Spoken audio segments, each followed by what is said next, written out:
Taskforce Pre-Burn was established in February of 2021 and operated within the Greater Sydney Area Command. That area stretches from the Hawkesbury River in the north to the Blue Mountains in the west and to the Illawarra in the south. A task force is a group of people or resources brought together as a specialised unit to complete an organised task. Taskforce Pre-Burn21 comprised of 12 specialists, both staff and volunteers from within the New South Wales Rural Fire Service. The aim was to provide a surge in capacity in the planning and preparing of prescribed hazard reduction burns. Controlled burns or prescribed burns can take months and sometimes even years of planning before we set fire to the ground. There are a number of checks and balances that need to be taken into consideration in a prescribed burn plan, particularly in the urban interface environment. The objective of Taskforce Pre-Burn was to assist the local districts within the Greater Sydney area to plan and prepare those prescribed burns. The work that we conducted included doing site inspections, flagging control lines, identifying key assets and infrastructure, environmental assessments, and identifying the types of resources that were needed for when the burn is to be implemented. I'm Ben Adams. I'm from mitigation.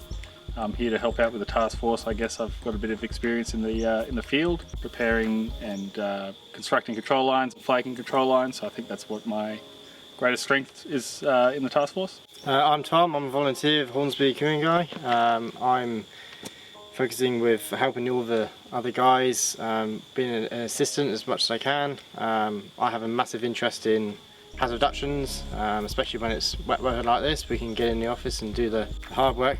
Today we went for a walk through the bush to scout a proposed control line. So someone in the office has put a control line down on a map, and we've gone to ground truth it, see if we can find any sites that might be particularly sensitive that might exclude it from the burn, so that once the crews come through and cut that control line, it'll help prevent the fire from escaping. Yeah, the walk's been pretty tricky. There's pretty thick bush through there. The terrain is pretty steep as well, so it's it's not easy. We come across a couple of Aboriginal sites, so we've flagged those and taken photos. We marked that on the map, so yeah, no, it's been good.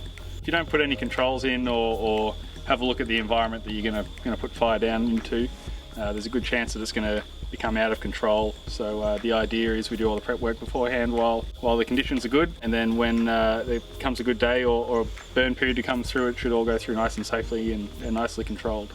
When we do prescribe burns, we need to have due regard to the environment. We need to consider any threatened species in the area, Aboriginal heritage or European heritage, soil erosion, and the potential impacts that smoke might have on the community. We then consider how we will modify our lighting techniques in order to protect those assets. Taskforce Pre-Burn21 met its objectives, and this model will be considered for future specialist tasks.